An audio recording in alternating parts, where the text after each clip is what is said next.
Bienvenidos y bienvenidas a este nuevo par de sesiones. En esta primera parte asincrónica vamos a hablar sobre los planteamientos teóricos del aprendizaje y ese concepto nuevo, muy de moda, economía del comportamiento, o también conocido como el Behavioral Economics. Bueno, vamos a ver que ambos temas nos permiten hackear al consumidor. Todas tienen aplicaciones muy prácticas para el cambio de actitudes, que lo vimos la semana pasada, y se apoya mucho en conceptos de percepciones y otras cosas que hemos visto en sesiones pasadas. Y la economía de comportamiento, como su nombre lo dice, hackea la acción, hackea o permite guiar el comportamiento hacia determinadas eh, actos, hacia determinadas conductas que son buscadas o deseables para nuestras marcas o nuestro modelo de negocio. Entonces es una clase de hackeo del consumidor. Bueno, vamos a pasar por distintos modelos de aprendizaje, pero no solamente vamos a enumerarlos, sino vamos a profundizar, entendiendo los tipos de memoria, qué tipo o qué modelo de aprendizaje es más pertinente según la ocasión, según la necesidad, según la situación en la que está nuestro producto, nuestra marca. Y bueno, y vamos a cerrar con estos principios del Behavioral Economics. Bueno, empecemos. Modelos de aprendizaje. Vamos a hablar de al menos dos. ¿Qué cosas son los modelos de aprendizaje? Son dos formas en que se ha demostrado, se ha encontrado de manera científica que las personas internalizamos información, la hacemos parte de nuestro proceso de toma de decisiones y por lo tanto son formas de intervenir las actitudes y las percepciones que tienen los consumidores respecto a toda nuestra propuesta de valor, ¿no? Todas nuestras variables de nuestro mix de marketing. Bueno, entonces definamos el aprendizaje, ¿no? Son este conjunto de cambios cognitivos que afectan la tendencia y respuesta de los consumidores a nuestras distintas características o componentes de nuestra propuesta de valor, ¿no? Entonces, por lo tanto, tiene influencia en las actitudes, en las emociones y prácticamente en todas las variables que afectan o condicionan cómo es que el consumidor actúa, ¿no? Hay cierto sesgo, cierto malentendido con el tema, con el término aprendizaje, ¿no? Se vincula casi exclusivamente con el componente académico. Sin embargo, el aprendizaje es algo que se da todo el tiempo, en todo momento, todos los días, en distintos entornos.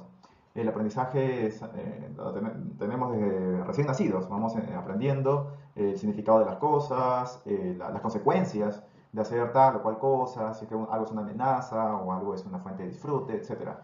Entonces, el aprendizaje es algo eh, natural, orgánico, espontáneo, que incluso evolutivo, ¿no? Que está ya dentro de nosotros y por lo tanto, como marqueteros, simplemente vamos a utilizar esa autopista ya construida. No vamos a hacer nada desde cero nunca. Pero para eso tenemos que entender cómo se transita esta carretera, cuáles son las normas, cuáles son las formas en que podemos transitar efectivamente sin accidentarnos, ¿no? Entonces el cerebro y la mente se puede entrenar mediante modelos de aprendizaje. Hay una frase coloquial que sí quiero que evitemos utilizar de manera incorrecta. Si bien el cerebro se puede entrenar con los modelos de aprendizaje, desde niños nosotros hemos utilizado distintos modelos de aprendizaje, a veces de manera consciente, a veces de manera inconsciente, eh, pero el cerebro no es un músculo. Que se entrene no quiere decir que sea un músculo. Por ahí se escucha mucho decir esto y nada más falso, ¿no? Incluso de las propias células que tiene el sistema nervioso central y toda la estructura que lo compone, el cerebro y todo el sistema nervioso periférico, son neuronas principalmente, mientras que los músculos son otro tipo de células. Entonces, que se entrenen no quiere decir que sean músculos, pero bueno, vamos a ver cómo es que podemos entrenar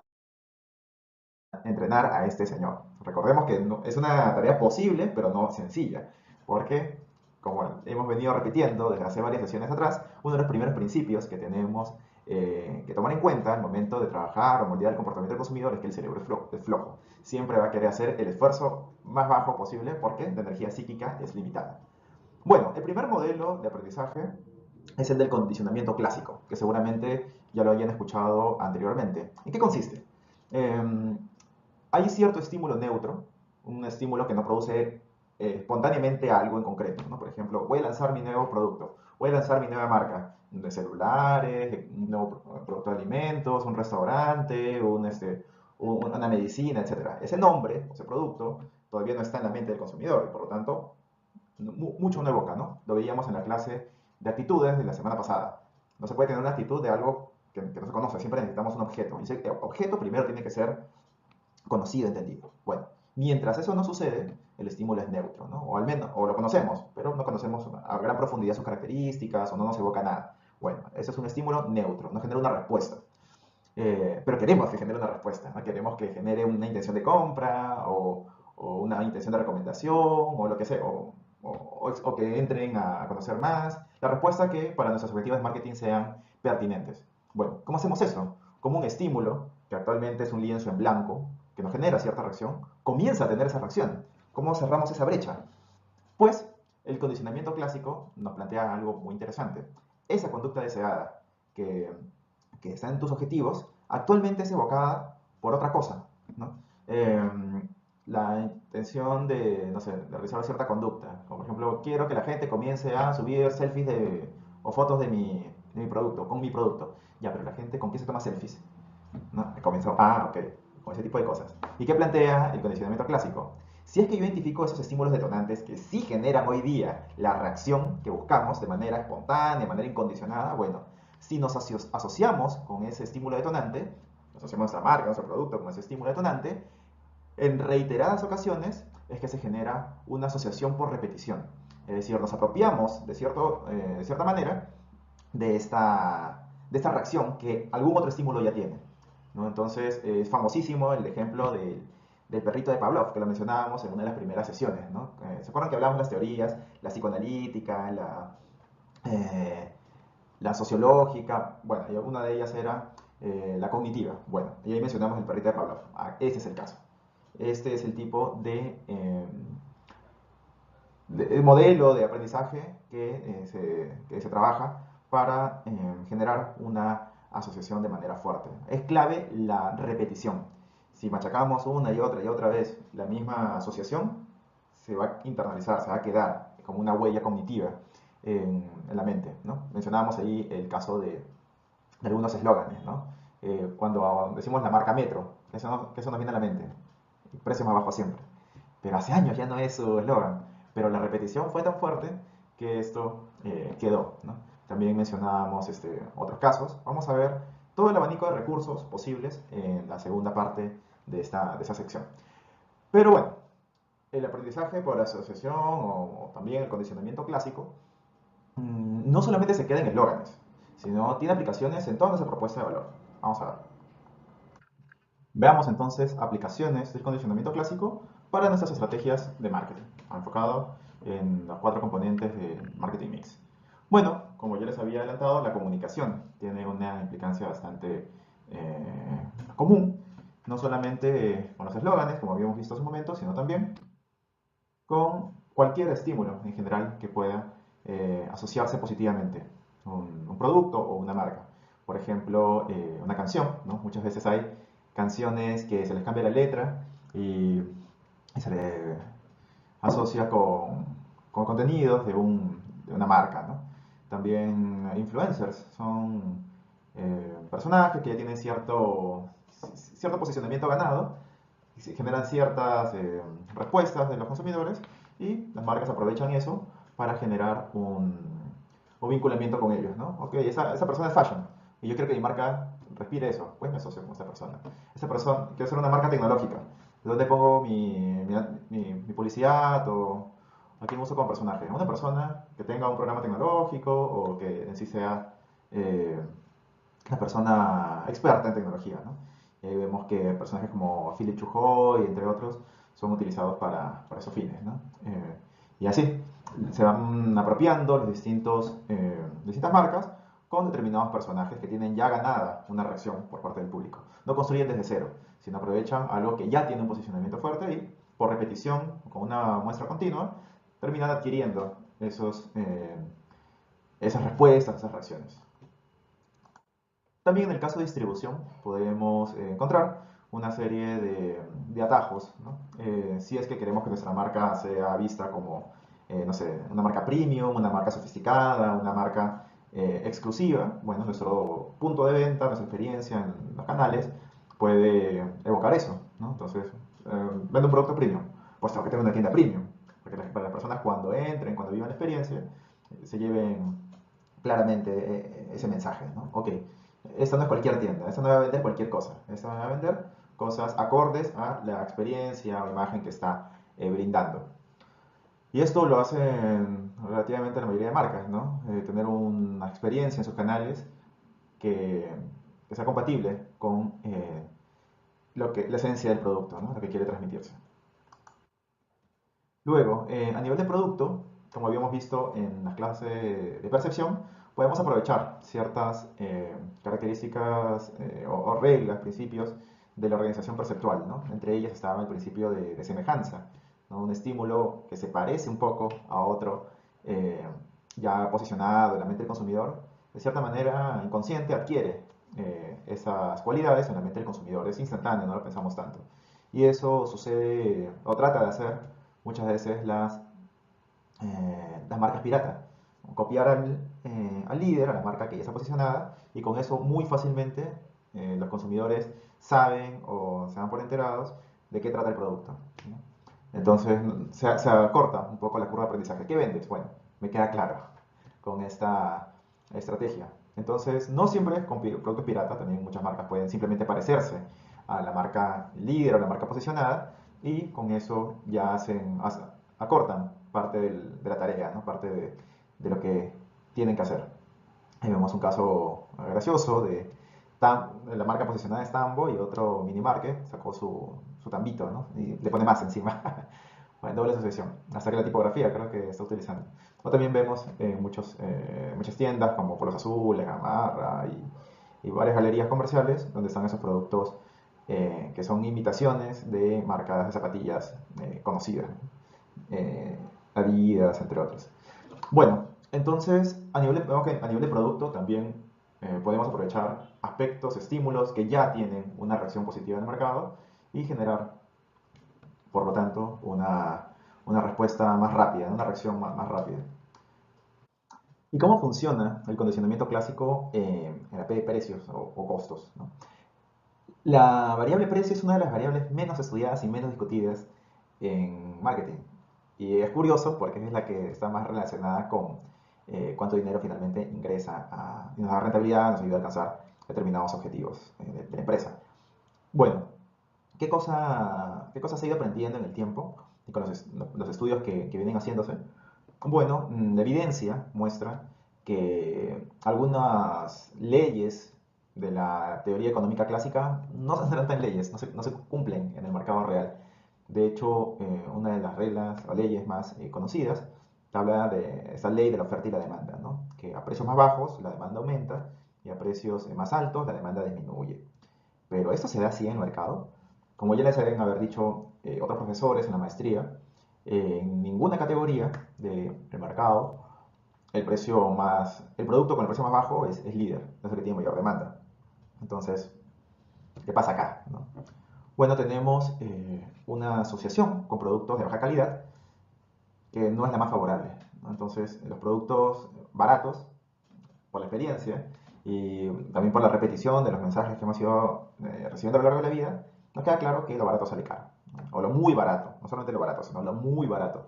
Entonces, ¿cuál es el precio que maximiza la oferta? Es un precio psicológico, es un precio que ha sido fijado a través de otros referentes. ¿Cómo sabemos si una prenda, un software o algo es caro o es barato? ¿Cómo? Bueno, con referentes que ya tenemos internalizados a partir de condicionamientos clásicos. Lo mismo ocurre con los precios bajos. A partir de la repetición y las asociaciones, hemos asociado que producto demasiado barato es producto que no está bueno para mí, no es, ya sea por la calidad o por la imagen que quiero proyectar. Entonces vemos que es importante también tener una cercanía al precio que los consumidores han ido asociando como justo, adecuado, óptimo para un producto de buena calidad. Tenemos que identificar ese punto para ubicarnos lo más cercano a ellos. ¿Qué pasa si nos vamos muy arriba? Perdemos mercado. ¿Qué pasa si también nos vamos muy abajo? Contradictoriamente a los supuestos de la teoría económica clásica, perdemos a mis clientes. Tenemos que estar en este rango del precio óptimo, que por supuesto va a variar según la categoría, ¿no? ¿Por qué? ¿En función a qué cambia? En función a los aprendizajes por condicionamiento clásico que los consumidores hayan ido asumiendo, adoptando en el tiempo, ¿no? Y eso puede ser muy random. Acá en Perú tenemos muchas categorías que son caras respecto a otros países y que no es otra cosa que porque estamos acostumbrados a que los precios se manejen en ese rango. Entonces, ahí hay que mapear en qué situación, qué aprendizajes hemos ido adquiriendo a lo largo de nuestras vidas. Bueno, entonces, el precio bajo ayuda, sí, pero hasta cierto límite, dentro del marco referencial de precios que consideramos adecuados. Si nos vamos demasiado abajo, no nos va a ir tan bien. Un precio razonable, por lo tanto, debería ser nuestra política, ¿no? Y eso marcado desde la experiencia del consumidor, no impuesto por nosotros. Entonces, ¿qué pasa si no consideramos esos aprendizajes? Podríamos perder dinero. Entonces, llévense como un principio de los que hemos venido recapitulando a lo largo de este curso, es que no necesariamente un precio bajo o el más bajo del mercado va a permitir captar a más consumidores. Intervienen muchas variables. Tenemos que ver el precio como un componente dentro de toda la categoría y toda la experiencia con la marca. Lo que nos lleva a abordar el tema del precio desde el concepto de valor percibido. Normalmente, bueno, para hablar de ese concepto y cómo nos sirve en la variable precio y en la fijación de precios, recordemos un poco o hagamos un contraste sobre cómo tradicionalmente se hace la fijación de precios. La forma tradicional de fijar un precio suele ser, ok, tengo un costo que implica elaborar, hacer ese producto y tengo un margen deseado, ¿no? Lo que yo considero que debería ser mi ganancia. Esa es la forma tradicional. Sin embargo, qué está pasando? Como vimos hace un momento, este punto óptimo que maximiza la demanda no depende solamente de lo que le parezca al productor, eh, sino tiene que ver más con la valoración, ubicación mental del precio adecuado por parte del consumidor. Entonces, el precio fijado solamente con nuestras metas comerciales no es no es una forma la más eficiente. El valor percibido entra acá a ayudarnos. Identificar cuál es este valor que el consumidor está considerando adecuado, pertinente para la compra de un producto, va a tener una mayor receptividad. ¿Cómo entonces recomendamos hacer en consultoría nuestra fijación de precios? Bueno, una forma consumer centric, ¿no? Tenemos que siempre poner un precio por encima de los costos, considerando el margen, pero también considerando el valor percibido. ¿Dónde es que nuestros consumidores sienten que nuestro producto y los productos de la categoría tienen que estar, ¿no? Entonces, si fijamos el precio considerando este componente, vamos a ver que normalmente tenemos la oportunidad de tener una ganancia incluso mayor. Con varios empresarios, tanto de empresas grandes como pequeñas y medianas, tienen en mente un mantra común, compartido, que se basa mucho en situaciones eh, previas al mercado latinoamericano y muy basadas también en teoría económica clásica, ¿no? Dice que el peruano quiere precio y solo en función a eso compra. Y como vimos en la diapositiva anterior, no es el caso. Entonces, pero sí va a querer conveniencia, tampoco es un derrochador. Entonces, la recomendación es considerar el valor percibido por el consumidor y respecto a ese precio, estar un precio dentro del rango, pero menor al que el consumidor haya fijado, ¿no? Entonces, nos ubica dentro de un precio no solamente adecuado, sino también competitivo respecto a la competencia. De esa manera, no hacerlo así nos corre el riesgo que nos puedan considerar como una opción demasiado barata. Pero esto no se logra de la noche a la mañana. Y hay que hacer un estudio de mercado para identificar en qué punto está la valoración de la categoría y de nuestro producto, pero también hay que construir marca, hay que construir una imagen sobre nuestra oferta. Esta valoración positiva no se construye de nada. Recordemos la clase de actitudes. No se puede tener una actitud o una postura respecto a algo que no se conoce, ¿no? ¿Qué puede terminar pasando? Que si el consumidor no conoce nuestro producto y todas sus características, puede no valorarla lo suficiente y considerar que nuestro producto no tiene el mismo valor que otros de la competencia. ¿Por qué? Porque no conoce todo lo que podemos ofrecer. Entonces, ¿dónde hay un peligro? Cuando nosotros fijamos un precio de la forma tradicional, e incluso de esa forma, el consumidor siente que no es un precio adecuado para lo que me estás ofreciendo. La balanza está desequilibrada, ¿no? Me estás ofreciendo un precio mucho más alto del producto, los beneficios que estoy recibiendo. Entonces, ¿qué va a pasar con el consumidor cuando vea nuestro precio, pero no estamos cumpliendo sus expectativas o el estándar del mercado o lo que el consumidor tiene en la cabeza como a un producto adecuado? Pues nos va a mirar medio raro, ¿no? Esto es importante tenerlo en mente porque siempre tenemos que ir pensando, tomando en cuenta un concepto llamado la ecuación de valor, ¿no? Siempre hablamos de las 4 P's, las tratamos como si fueran todas iguales dentro de la balanza y no. Tenemos que siempre buscar el contrapeso entre los costos o el precio y todos los esfuerzos y demás implicados ahí. Recuerden que los costos no son solamente monetarios y tienen que contrapesarse con todas las otras 3 P's, ¿no? El producto, la comunicación, la experiencia en canales. Si es que es positiva esta balanza y lo que estoy ofreciendo es superior a la que estoy pagando, vamos bien. Y se va a generar este valor percibido que vimos en la animación anterior. Pero si es que esto está desbalanceado, nuevamente tenemos el problema que acabas de mencionar, ¿no? Van a decir, oye, muy bonito, pero eso es mucho. Es que no nos conocen del todo. Recuerden siempre, cuando hablamos de la ventana de oportunidades, hay cosas que nosotros sabemos del producto que el consumidor no. Tenemos que llevar todas esas características a la zona visible para que el valor percibido aumente, para que la ecuación de valor sea más favorable. Entonces, aquí vemos que para la fijación de precio no es algo solamente de números, también es un tema de percepción, es un tema donde tenemos que maniobrar o gestionar muy bien las actitudes para que podamos maximizar la oportunidad de mayores beneficios. Pasemos al siguiente modelo de aprendizaje. Bueno, ¿en qué consiste el condicionamiento instrumental? Se basa en modificar la probabilidad de una respuesta, ya sea aumentar la probabilidad que ocurra o disminuir la probabilidad que ocurra. Entonces, un comportamiento determinado, ¿no? Por ejemplo, un comportamiento que queremos que haga el consumidor, que nos compre, que nos visite, que nos refiera, etcétera, que nos pruebe, vamos a premiarlo, vamos a dar un refuerzo que aumente la intención de repetir esa conducta en el futuro, ¿no? Que suele ser un premio. Te voy a dar un premio para que esto te den ganas de volverlo a hacer en el futuro. Por ejemplo, si me recomiendas, te doy un descuento, un producto gratis. Si me, qué sé yo, si me compras, te doy no sé, un producto extra o un descuento sobre la siguiente compra o simplemente que pases una experiencia agradable, es una consecuencia positiva y oye, eventualmente voy a querer volver a repetir esa conducta, ¿no? Y aplica con todas las conductas, no solamente la compra y la recompra. Que navegues por mi página, que hagas un clic en mis redes, qué sé yo. Esto aplica también se hermana con la gamificación. Estas recompensas, sobre todo es más poderoso cuando la recompensa involucrada es algo significativo, ¿no? No es algo de un chispazo solamente.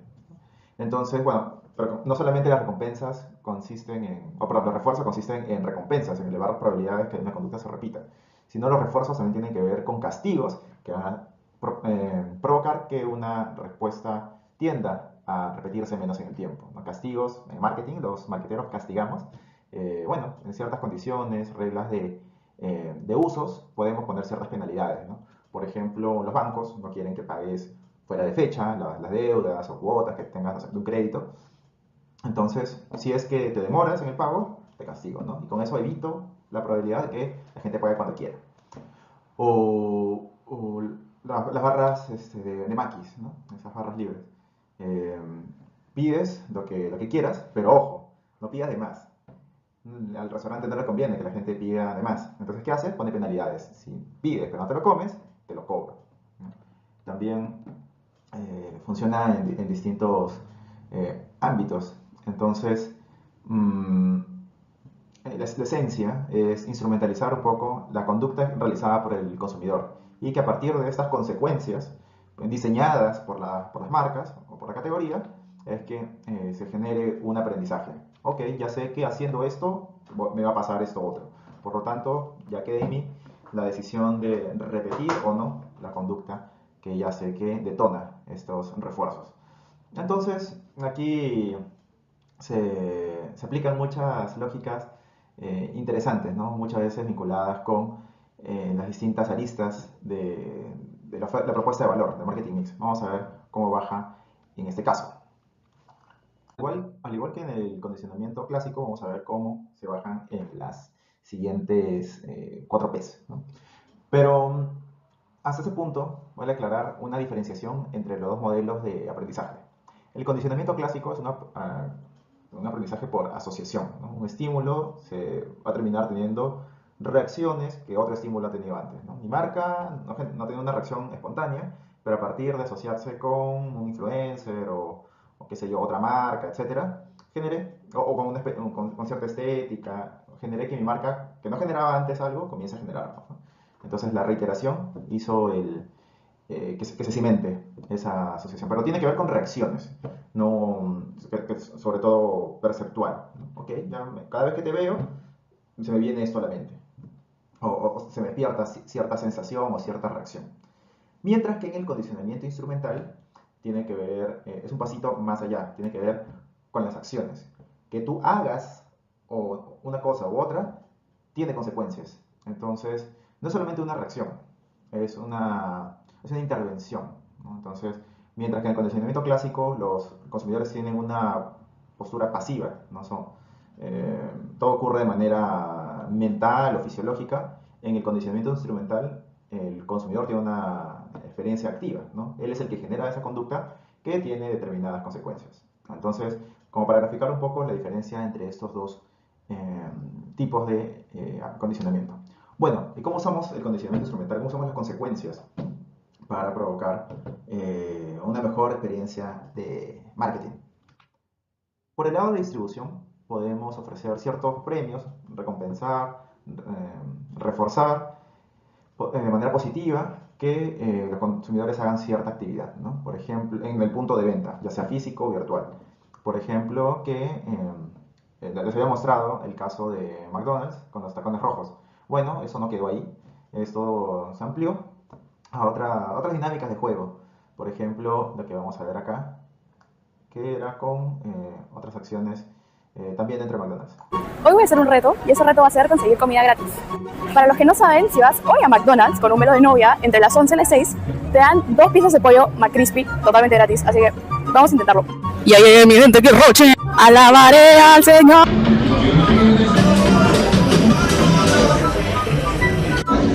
¡Se logra! Y entonces, como ven, aquí McDonald's querías que se dé cierta conducta, ¿no? Que era que la gente vaya a sus locales entre las 11 y las 6, probablemente los horarios donde tenía menos afluencia de público. Quería generar esta rutina. Entonces diseñó un programa de recompensas, incentivos, premios para las personas que realizasen esta conducta, ¿no? Entonces, eventualmente, esta conducta debería tender a reiterarse en el tiempo, ¿no? Hacerse más veces porque me premiaron. Es como cuando éramos niños, ¿no? Entonces, cuando nuestros papás querían que hagamos algo, nos ofrecían un premio. No sé, come toda tu comida y te llevo a comer helados, o que se te compro juguete, o pórtate bien y, no sé, te doy tu propina. Pero, ¿qué pasaba si nos portábamos mal? Nos castigaban, ¿no? Que te tocaba botar la basura, lavar los platos, o cosas peores. Bueno, entonces, es un ejemplo de lo que se haciendo acá en las marcas, ¿no? También ciertas reglas dentro de punto de venta pueden ser un poquito más tradicionales, ¿no? Por ejemplo, recordarán en los inicios de siglo, cuando las cabinas de internet eran muy famosas, todos íbamos a jugar con nuestros amigos a algo, ¿no? Entonces, había unos sellitos que te ponían y se juntabas 5 sellitos y te daban una hora gratis. Entonces, ahí están reforzando. Los cines también hacían eso, ¿no? Juntabas unos stickers y te dabas un vale gratuito. Entonces la idea era, oye, si vas a ir a una cabina de internet o si vas a ir a un cine, anda el mío y dentro de ese periodo, cosa que garantiza de cierta manera la lealtad. También las tarjetas de crédito tienen este sistema. Compra tanto monto mensual o compra al menos una vez al mes y te exonero de la comisión, del mantenimiento, etcétera. Entonces, como vemos, hay unas dinámicas de condicionamiento instrumental todo el tiempo, pero probablemente no éramos conscientes de ello. Hoy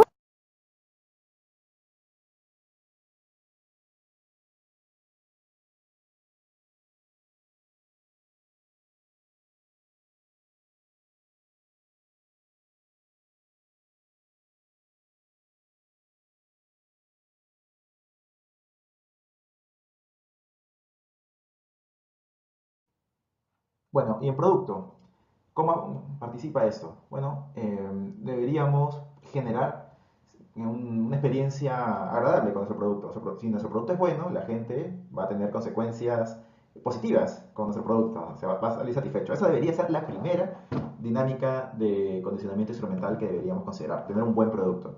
El consumidor sale satisfecho y va a tener ganas de volver a probar nuestro producto. Pero esto debería ser no solamente algo básico, sino es algo que deberíamos llevar un paso más allá.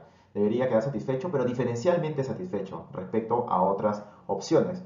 Porque si todos se generan la misma satisfacción, entonces no va a haber mucha razón en que me compre a mí o a otro que también tenga un buen producto. Entonces, además de brindar un producto cumplidor, también debemos buscar que nuestra propuesta sea diferencial, ¿no? Y entonces, por ejemplo, McDonald's ha hecho eso desde hace varias décadas con la cajita feliz, ¿no? Que además de tener un producto que gusta al público, también tiene un juguetito que genera un premio adicional, ¿no? Sobre lo que se tiene. O los productos para niños también. El menú para niños y demás son buenas adecuaciones para los consumidores. Una mezcla interesante entre los refuerzos de tener un buen producto con el punto anterior que veíamos de distribución o canales, puede ser lo que pasa en muchos restaurantes como pollerías o en KFC y entre otros, que es tener una zona de niños. Entonces, comes rico, perdón, nos gusta mucho el pollo a la brasa, se satisface esa expectativa, ese deseo de comer algo rico, pero también los papás pueden relajarse porque los hijos están, en vez de haciendo alboroto en la mesa, están descargando toda su energía en los juegos, ¿no? Entonces, una experiencia puede apelar a más de un condicionamiento instrumental, ¿no? También los lugares de moda tienden a ser un refuerzo interesante, positivo, ¿no? Una recompensa. Subir una foto dentro de, oye, estoy en el lugar de moda, genera un refuerzo social, ¿no? Una recompensa de que estás estás vigente en la onda. Entonces también ahí hay además de que no sé, en ese lugar de moda se ofrezca comida rica, bebidas interesantes, originales, también tiene un componente de refuerzo social. Otro tipo de categoría, otro tipo de refuerzos sociales que se usa mucho es en los vehículos, ¿no? Cada vez apelan a diseños más llamativos. Además de tener una buena tecnología, segura, potente, eficiente, también están apelando mucho a los diseños, ¿no? El año pasado se lanzó este modelo Unity de Chang'an que generaba que la gente volteara y comentase sobre este vehículo, ¿no? Hubo también mucha gente que cuando lo encontraba en la calle se tomaba fotos con el carro o lo grababan y lo subían a sus redes sociales, ¿no? Entonces, tener ese vehículo genera ese impacto, ¿no? Ese refuerzo. O sea, no solamente tienes un carro, sino también tienes un carro bueno, con características tecnológicas avanzadas, sino también tienes esa recompensa social que lo hace distinto a otros productos que también funcionalmente o tecnológicamente sean competentes. Y hablemos también de precio.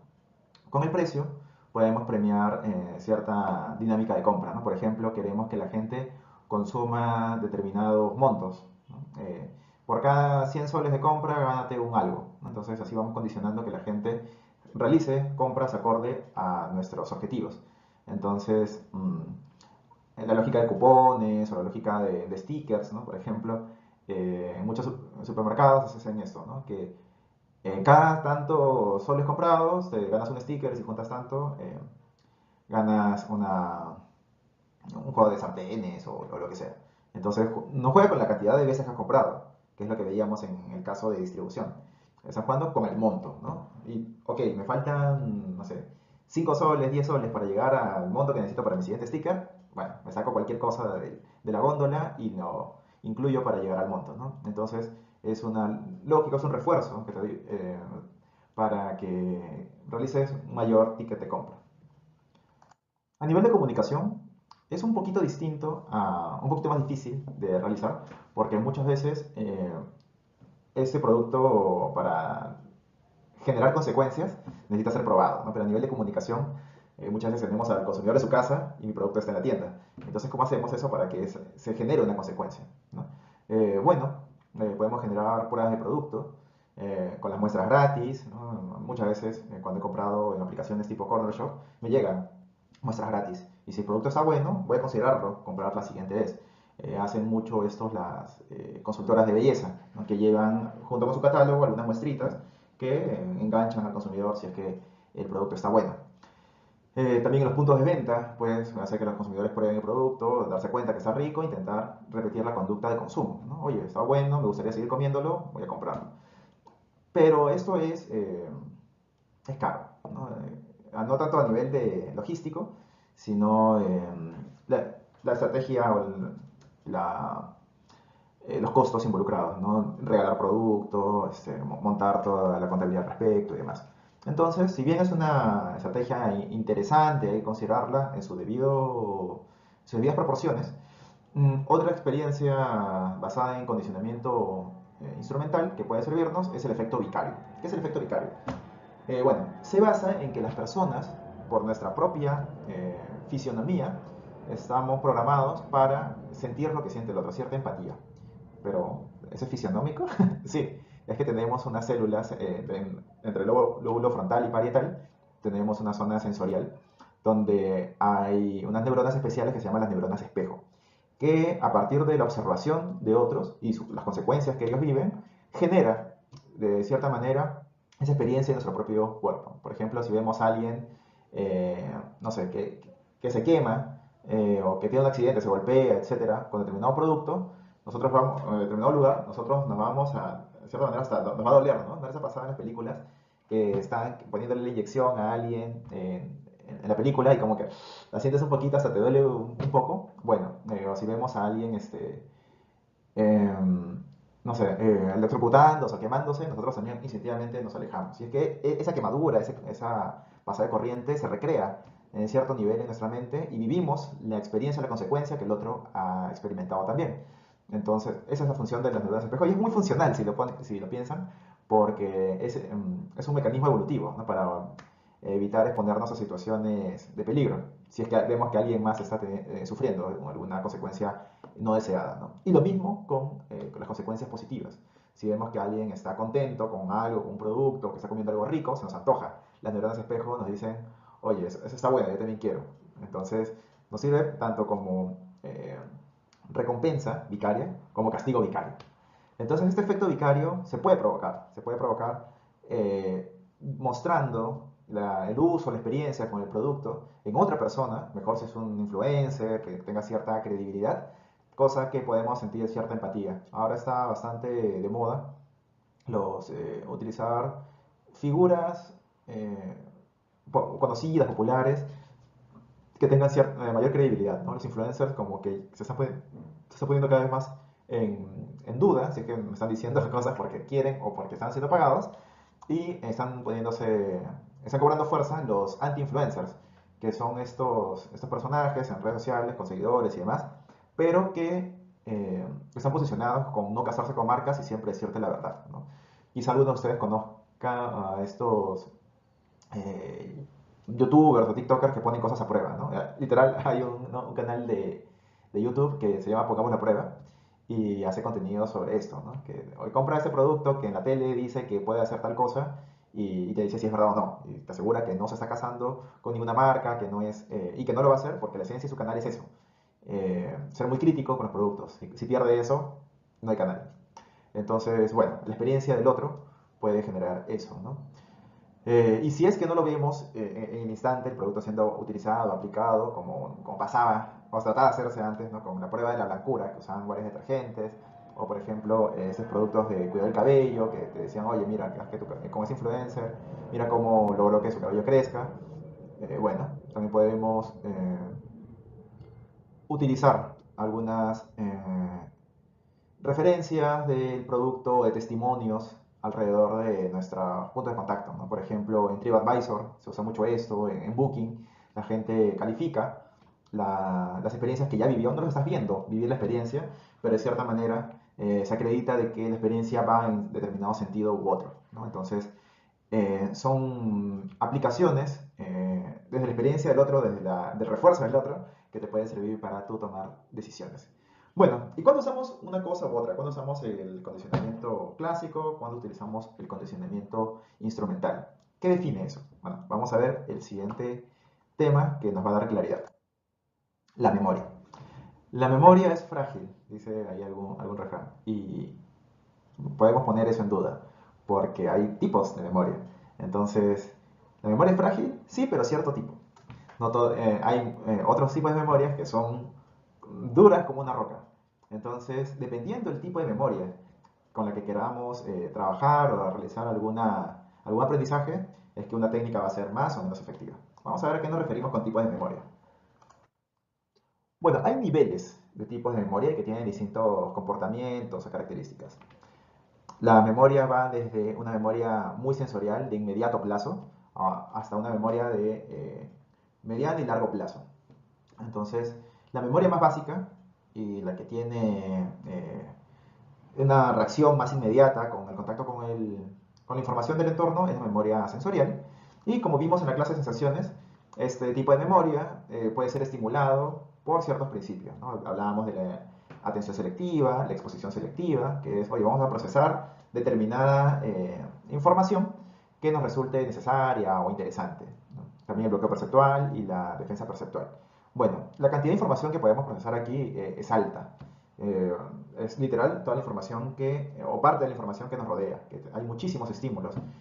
Y el problema con la memoria sensorial es que si bien captamos mucha información a través de los sentidos, debido a los filtros de estos procesos de selección perceptual, su duración es baja, ¿no? Lo que, no sé, pudimos haber pasado no sé, por una calle, estábamos en el auto y pasó un letrero, al segundo, los 5 segundos después ya me olvidé que había un letrero. Entonces, si es que no pasó mis filtros perceptuales, nada se queda ahí por mucho tiempo. La memoria sensorial entonces es lo que simplemente pasa por nuestros sentidos y en un determinado momento puede captar o no nuestra atención. Entonces, una gran desventaja es que es muy fugaz. Si es que no fuiste lo suficientemente atractivo, ¿no? El estímulo no fue suficientemente atractivo para pasar el filtro a niveles superiores de memoria, se descarta. Chao. Bueno, los elementos, los estímulos que sí se quedan dando vueltas en nuestras mentes pasan a una memoria de corto plazo, que muchas veces también se llama memoria de trabajo. Y es la información que podemos procesar para realizar ciertas conductas, ¿no? Acá es poca información la que llega a esta instancia y nos dice más o menos la teoría que a nivel de bits de información podemos recordar el famoso número mágico 7 más menos 2, ¿no? Por ejemplo, ¿cuántos números podemos recordar, retener? La regla es 7 más menos 2. O sea, en promedio la gente recuerda desde 5 bits de información hasta 9. Es decir, por ejemplo, en números de teléfono, entre 5 números y 9 números. Entonces, podemos recordar un número telefónico, sí, con cierta dificultad algunos, pero se puede, ¿no? Más ya comienza a ser muy excepcional las personas que pueden recordar esa cantidad de información. Entonces, todo el tiempo estamos utilizando esta memoria a corto plazo.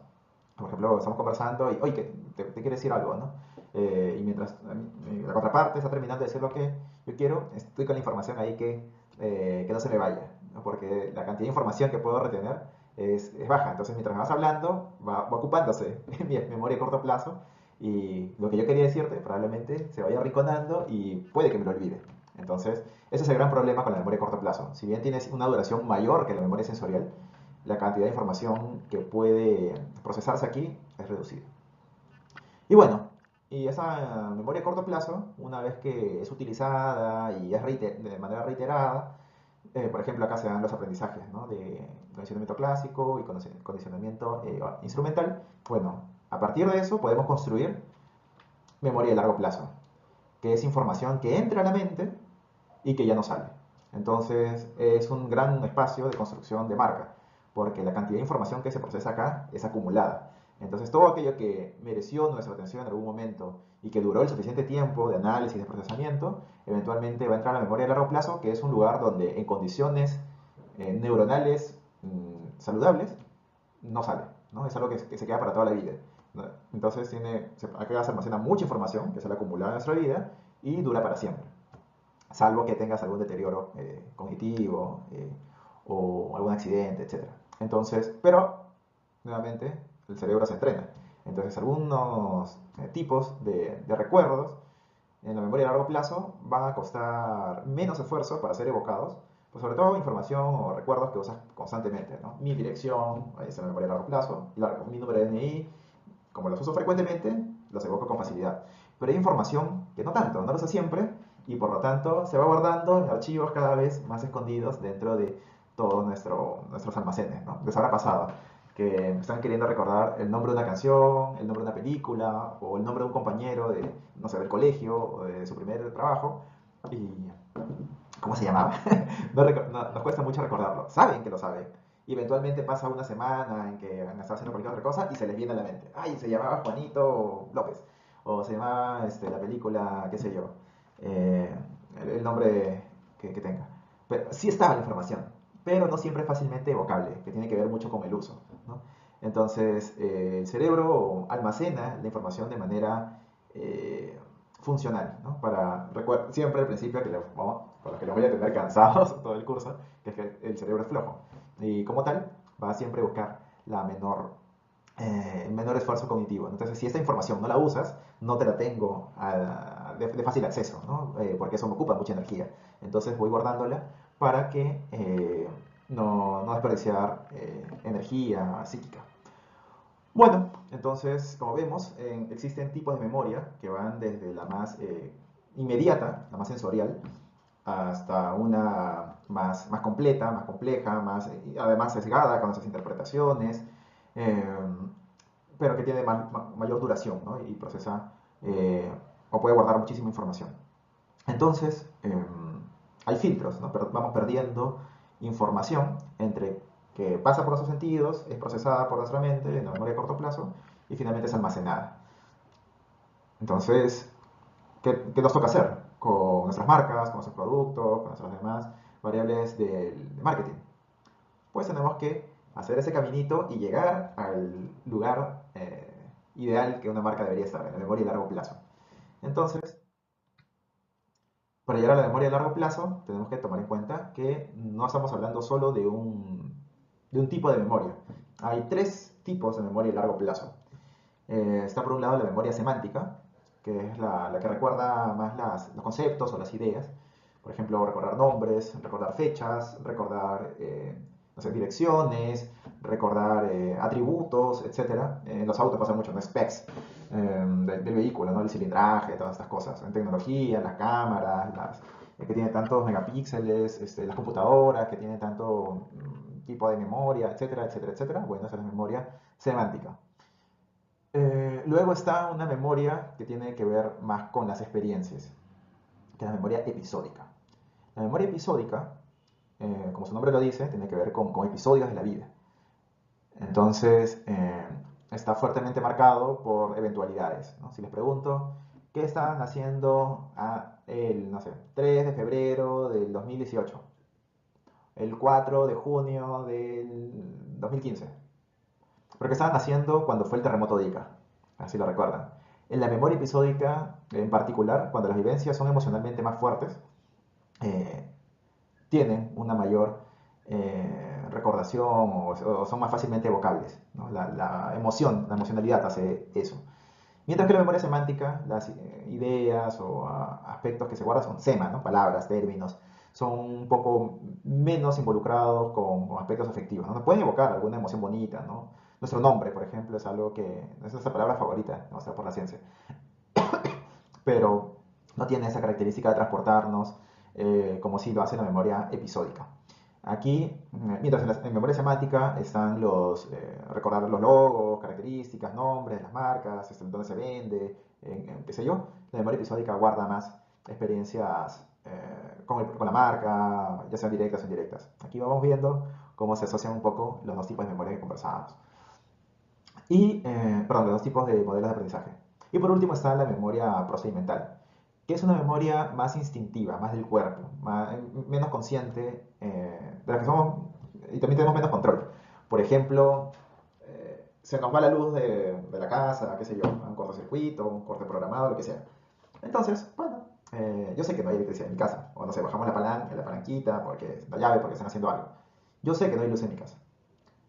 Pero entro en una habitación y mi cuerpo, que tiene una memoria procedimental propia de la que no soy consciente, automáticamente ¡clic! Trata de prender el interruptor, ¿no? Entonces, ¿qué está pasando? nuestro cuerpo tiene su propia memoria que es esta, ¿no? Entonces, es una memoria muy poderosa, pero curiosamente poco trabajada, o la menos trabajada dentro de las campañas de marketing. ¿Se puede trabajar? Se puede trabajar. Y para eso no vamos a hablar tanto de los modelos de aprendizaje puros y duros que hemos visto en la primera parte, sino vamos a hablar más del Behavioral Economics, que es el siguiente capítulo. Bueno, entonces, estar en la memoria a largo plazo es fundamental.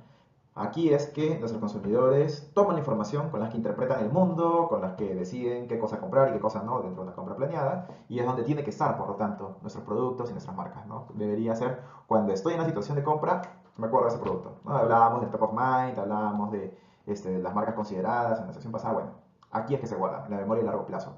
Entonces, ¿pero cómo llegamos acá? ¿No? Bueno, ya se estarán imaginando un poco.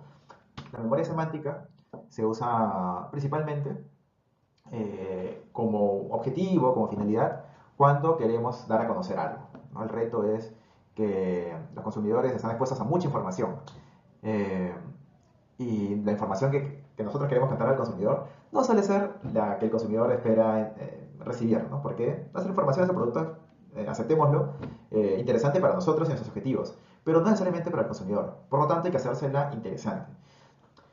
¿Y cómo hacemos eso? Pues el primer recurso, la primera herramienta de nuestro toolkit es el condicionamiento clásico, ¿no? ¿Cómo hacemos que la gente nos recuerde, ¿no? Cuando hacemos un lanzamiento, queremos amplificar el conocimiento, el awareness, bueno, acá ya mencionamos, ¿no? Si ponemos juntos dos estímulos, uno que tiene una reacción ya ganada y nuestro producto, en el tiempo, a través de la repetición, va a apropiarse nuestro producto de esta reacción, ¿no? Entonces, a fuerza de insistencia o a fuerza de reiteraciones. Hablamos de unas marcas como Metro, Ayudín, también está Duracell, que ha llevado años diciéndonos un mensaje muy concreto, ¿no? Hasta como, que es el que dura más. Lo dice el nombre, pero sobre todo lo dice en su historia, ¿no? El conejito y demás recordarán que nos ha transportado un montón de situaciones exageradas, caricaturescas alrededor de eso, pero justamente hizo interesante como, la idea de que es la pila que más dura. Entonces, este es un recurso que puede utilizar puede utilizarse para la memoria semántica, ¿no? Hacerlo atractivo, asociarnos con elementos que son atractivos, ¿no? Por ejemplo, los influencers, que también mencionábamos, que ahora los llamamos influencers, pero antes usábamos otros términos para asociarnos con celebridades, personajes con cierto reconocimiento público, famosos y demás. Otra herramienta son las mnemotecnias. Las mnemotecnias incluyen canciones, rimas, refranes, etcétera. Recordarán estos spots muy famosos de fin de mes, pagarán ya de la cuenta sueldo BCP. ¿Por qué eso nos queda? Porque la música es una herramienta para que la información quede más grabada, tiene ese componente emocional. Eh, Estimula también el hemisferio derecho, ¿no? Que es mucho más melodioso. Las rimas también nos ayuda mucho a retener la información, los refranes cambiados y demás. También junto con el tema de los jingles está Yo sé cuidar mi cuerpo. ¿Se acuerdan de este spot que salió hace tiempo para prevenir el abuso infantil? Bueno, utilizó esto sabiendo que se dirigían a niños. No iban a recordar una serie de recomendaciones o pasos si es que se los decíamos de paporreta y bueno, haz esto y esto y esto. Utilizó este recurso más emocional que se lleva muy bien con la memoria semántica. Quiero recordar pasos. Bueno, si te los canto, queda más claro, queda más entendible que si te los enlisto, que si te los enumero. Entonces es un recurso bien interesante para trabajar la memoria semántica, ¿no? Para que las cosas que te cuento queden. También las mnemotecnias las debemos haber usado muchas veces en el colegio, en la universidad, ¿no? Las mnemotecnias a veces son una palabra un poco técnica, pero las usamos todo el tiempo. Por ejemplo, la ley de Sarrus, seguramente todos se acuerdan, para ver todas las valencias, ¿no? En las clases de química. También estaba cuando queríamos ver los valores de los senos, cosenos, tangente, cotangente, lo ionín y noni, probablemente también les hayan enseñado eso. Eh, por ejemplo, me acuerdo una que me pintó clarito la relación entre los filósofos griegos antiguos, ¿no? Platón, Sócrates, Aristóteles, fueron uno maestro del otro, pero ¿cuál fue el orden? Bueno, hay una mnemotecnia que me clarificó eso muy fácilmente, que era soplar, ¿no? Sócrates fue maestro de Platón y Platón fue maestro de Aristóteles. Soplar con las dos primeras letras de cada uno, me acordaba clarito que el orden era ese, ¿no? Bueno, entonces eh, son recursos con los que la memoria semántica puede ser estimulada más exitosamente. Y finalmente, para simular memoria semántica podemos utilizar algo que vimos en la clase de percepción, que es la generalización mediante la semejanza. También puede ser mediante la proximidad. Que un producto se parezca al líder hace más fácil que sea evocable. Oye, ¿qué me vende ese producto? ¿No? Por ejemplo, este producto detergente suave que está fuertemente posicionado en el mercado, Caricia, ¿no? Que es lavar algo delicado, ropa de bebé, qué sé yo. Bueno, Caricia es la marca especializada en eso. Luego, Intradesco saca Amor. Entonces, o sea, bueno, una de esas marcas competidoras sacó Amor, que era lo mismo, pero más económico. ¿Y qué hizo? Sacó un paquete parecido a Patitos, a Polio, qué sé yo. No, sacó algo, un producto con pantones de colores y con imágenes muy parecidas a la marca líder, hasta el nombre, ¿no? Entonces, eh, hace menos esfuerzo para que la gente entienda de qué se trata este producto, ¿no? Acercándose, aproximándose al, al producto líder. Bueno, esto es para estimular la memoria semántica, que se ubica mucho en la primera etapa del funnel de ventas, el funnel de conversión, ¿no? En la etapa de conocimiento. ¿Y qué pasa con la siguiente etapa del funnel, la etapa de consideración? Bueno, esta lleva mayor correspondencia con la memoria episódica, ¿no? Esa que almacena experiencias de uso, de compra, etc. ¿Cuál es el reto de estimular este tipo de memoria? Que es más compleja de ejecutar acciones alrededor de ella, ¿no? Y ojo, requiere fundamentalmente de una promesa real, que lo que te digo, que la promesa, que la recompensa, el premio que estoy involucrando se va a dar, siempre, no de manera esporádica, porque si no se va a extinguir el aprendizaje si es que eso no es real. Entonces no puede ser flor de un solo día. Bueno, ¿y qué tenemos para simular ese tipo de memoria? El condicionamiento instrumental, por supuesto, ¿no? Esta relación de causa-consecuencia. Si yo hago esta conducta, voy a recibir tal consecuencia, ¿no? Ya sea una recompensa, premio o determinado castigo. Entonces, en general, se va a generar la idea de que una cosa siempre va a conllevar la otra y eso puede ser bueno para nosotros. Puede tomar dos formas, ¿no? Ya habíamos conversado de la experiencia directa, las consecuencias que uno mismo experimentaría, donde los consumidores viven la experiencia, ya sea de manera directa, por ejemplo, comprarte un vehículo, puede estar muy asociado todo ese proceso de venta con la prueba del auto, ¿no? Pero a veces hay autos que no están, autos que todavía no llegan, o logísticamente es complicado que las personas vayan al concesionario. ¿Qué podemos hacer para que tengan esa experiencia positiva? Con la marca, bueno, cada vez más se están utilizando modelos de inteligencia artificial, de realidad virtual, realidad aumentada, etcétera, que como se ve en la imagen de la izquierda, están pudiendo recrear una experiencia con el producto de manera más simple, ¿no? Incluso sin el carro ahí físicamente. O también, por ejemplo, Amazon y otras tiendas extranjeras que venden productos para el hogar, te invitan a probar su aplicación y previsualizar cómo se vería tu casa si comprándote determinado mueble, ¿no? Entonces, oye, queda bien, me gustó. Es una recompensa, una consecuencia satisfactoria y elevar las probabilidades que realice la compra, ¿no? También las experiencias más sorprendentes pueden ayudar mucho. Recordarán que les mencionaba este caso de esa licuadora poderosa que licua de todo hasta un iPhone. Bueno, esas demostraciones también pueden ser con algo sorprendente, muy, muy memorable, ¿no? Entonces, las demostraciones cada vez más gracias a las nuevas tecnologías pueden ser indirectas, pero finalmente te quedas con las consecuencias de interactuar con un determinado producto. Luego, otra herramienta es el aprendizaje vicario que les había mencionado, ¿no? Ver a otros, ya pueden ser influencers o referencias a otras personas cercanas. Esto funciona mucho para esa etapa de consideración.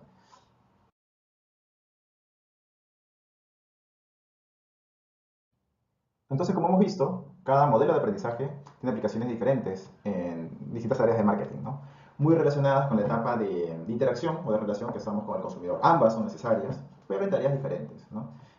También tienen pros y contras muy distintos, que los resumimos en esta tabla, que también está en el libro de comportamiento del consumidor, que pueden revisar, o también en el toolkit que les puse en Canvas, en el módulo que está al inicio, que ahí están este resumen, pero también otros más, ¿no? El condicionamiento clásico, como mencionábamos, no funciona mucho para las etapas más básicas del conocimiento o del relacionamiento de una marca y los consumidores, y tiene como desventaja a nivel presupuestal que para tener la mayor cobertura es caro, ¿no? Tenemos que generar un contacto con más gente y con determinada frecuencia. Recuerden que el truco del condicionamiento clásico es la reiteración. Entonces no basta llegar una vez a cada consumidor, sino para que la idea quede, necesitas asociación. Y eso es repite, repite, repite, repite. Entonces es alcance más frecuencia. Y eso se logra con medios masivos que no son baratos. Por el lado del condicionamiento operante, se generan más relaciones de experiencia con los consumidores. Esto lo estoy actualizando en la nueva versión del libro. El presupuesto no es bajo, es medio. Y quizá el alcance no sea tan alto, pero las activaciones en BTL son baratas, eso sí. Pero ser constante en este ejercicio de generar muchas evidencias de la experiencia de tu producto y sobre todo la logística que incluye por parte de las cabezas involucradas, tiene un costo alto, ¿no? No solamente en dinero, sino también a nivel de esfuerzo. Entonces, sí, es algo que también que no es fácil, que no hay que subestimar, ¿no? Hay que hacer todo condicionamiento operante, ¿no? Es algo que tiene que ser muy consistente además con las cualidades reales de la marca y lo que realmente se va a poder conseguir en el tiempo, porque si se sobrepromete, el condicionamiento operante no funciona.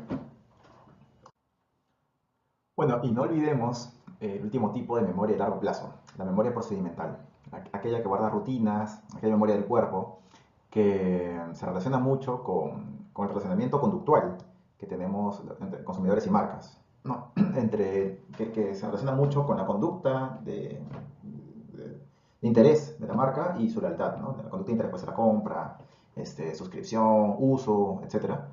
Y curiosamente, a pesar de ser la memoria más poderosa, también es la más difícil de trabajar. ¿Y por qué decimos que es la memoria más poderosa?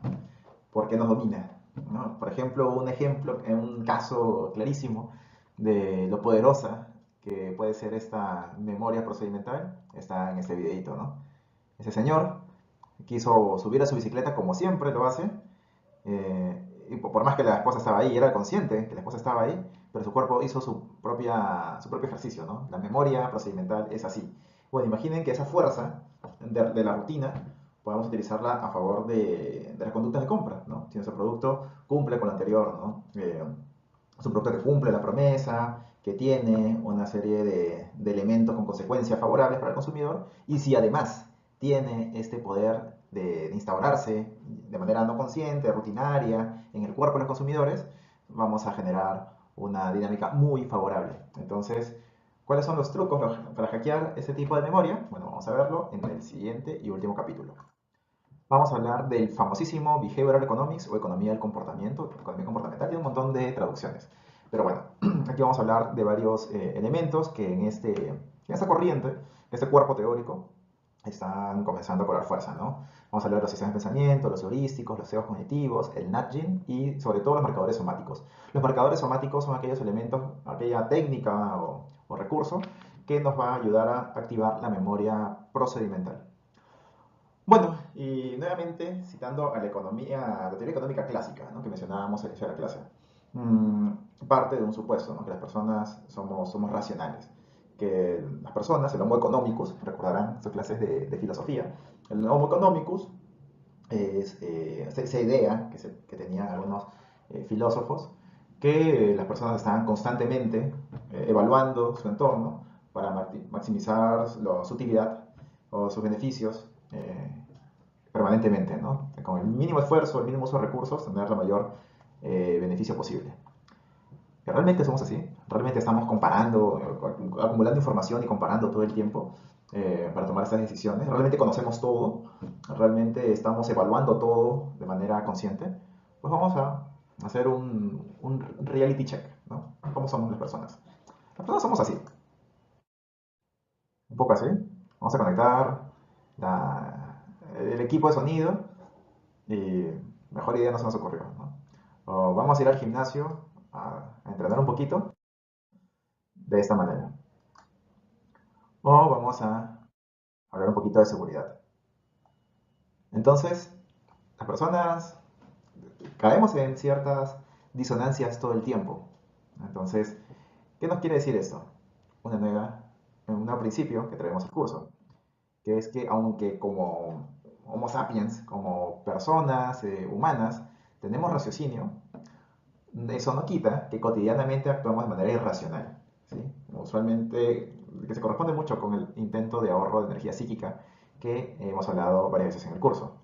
Entonces, aquí está el reto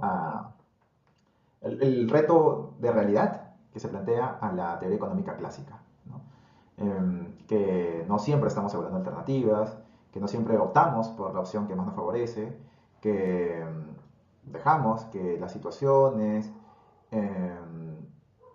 y los impulsos primen sobre un raciocinio un poco más elaborado al momento de decidir. Todo esto es falso, ¿no? Todo esto que se había planteado antiguamente. Entonces veamos, ¿qué cosa es esto que suena medio raro, ¿no? El behavioral economics. Bueno, los economistas descubrieron que la psicología no solamente es psicoterapia, ¿no? Sino que tiene es una ciencia, y como ciencia estudia el comportamiento, y dentro de ese comportamiento ha estudiado el proceso de toma de decisiones, ¿no? Todos esos elementos que incluso en los comportamientos económicos están en juego. Entonces, el behavioral economics es encuentra esa zona entre los principios económicos puestos a prueba o interpretados desde los hallazgos de la psicología, ¿no? Entonces es psicología económica, es cómo es que tomamos decisiones económicas las personas eh, basada en evidencia. Entonces, el behavioral economics, si bien es un término muy bonito, no deja de ser algo que ya estaba siendo estudiado desde hace varias décadas, desde un campo distinto a la economía. Entonces, es algo científico, sí, pero no es algo improvisado, no es humo, es algo que ya tiene un cuerpo teórico creciente. Pero creo que le hace muy bien tener un nombre particular, ya que permite a las personas entender de manera ordenada, de manera bonita, tiene mucha venta el behavioral economics, al listar una serie de patrones y reglas que las personas fácilmente pueden entender sin necesariamente estudiar toda la carrera de psicología, ¿no? Es un toolkit y eso está bueno porque nos permite acercar o democratizar estas reglas psicológicas a la gente. ¿Y por qué estudiamos el behavioral economics? Bueno, como ya vimos con unos ejemplos bastante elocuentes hace un rato, es importante estudiar el behavioral economics porque el humano es una criatura irracional. Pero que sea irracional no quiere decir que sea errática, que sea completamente aleatoria, sino somos predeciblemente irracionales. Dentro de esa irracionalidad seguimos ciertos patrones, seguimos ciertas reglas que el behavioral economics ha identificado, agrupado y ha generado una serie de recomendaciones y estrategias para intervenir o modificar la conducta. Entonces, ¿en qué consiste? ¿Cuáles son estas reglas que ha agrupado este cuerpo teórico? Pues vamos a verlo por cucharadas. Y no podemos hablar de toda esta línea, toda esta tendencia, sin mencionar a Daniel Kahneman. Daniel Kahneman, ganador del Nobel, por justamente hacer ese acercamiento entre la economía y la psicología, plantea o resume de manera muy clara cómo es que las personas tomamos decisiones, ¿no? Y diferencia dos sistemas de pensamiento, que incluso tienen una correspondencia neurológica. Plantea el sistema de pensamiento 1 y el sistema de pensamiento 2. El sistema de pensamiento que usualmente ha sido discutido en la economía o teoría económica clásica es el pensamiento tipo 2, el sistema 2. El pensamiento más planificado, basado en recuerdos, que es lento y cuesta trabajo. O sea, es lento y cuesta trabajo, es una evidencia científica. Y realmente participa solamente en una pequeña parte de las decisiones que tomamos a diario. Alrededor de un 5% de decisiones son hechas con el pensamiento más planificado, ¿no? El sistema 2. Pero el protagonista es el sistema 1, que es un pensamiento espontáneo, basado en emociones, en reacción del momento, que es rápido, que es automático, que resuelve situaciones cotidianas. Entonces, aquí hay una serie de atajos mentales que el sistema 1 tiene internalizados y que son necesarios de conocer para poder hacer intervenciones exitosas, ¿no? Por mencionar algunas, que vamos a ver con un poquito más a detalle en adelante, es la aversión a la pérdida, ¿no? Nos duele más perder algo de determinado valor que ganar algo de determinado valor. Entonces, a las personas les va a importar más evitar la pérdida, por ejemplo, de 100 soles, que exponerse a situaciones que le permitan ganar 100 soles. Va a hacer más esfuerzos por conservar lo que ya tiene que esfuerzos en ganar algo que no es suyo todavía, ¿no? Entonces, hay que, hay que distinguir cómo comunicamos ciertos beneficios, ciertas cosas, etc.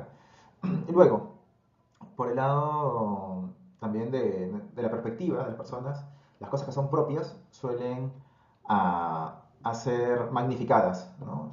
Muchas personas consideran que las cosas malas no le pasan a ellos, ¿no? Que la ocurrencia de no sé, pérdida de empleo, enfermedades, accidentes y demás no es para ellos.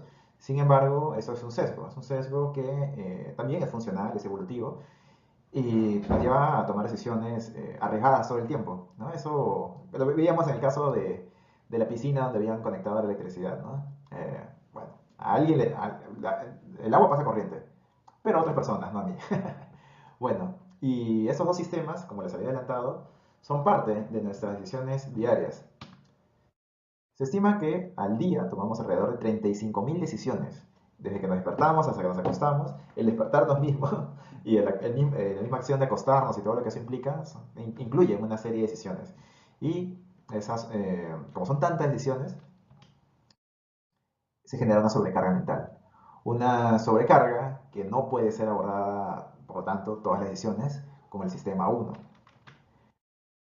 Por eso, para evitar esa sobrecarga y ser funcionales, alcanzar esos objetivos, es que surgen estos atajos mentales, o también llamados heurísticos, que caracterizan al sistema 2.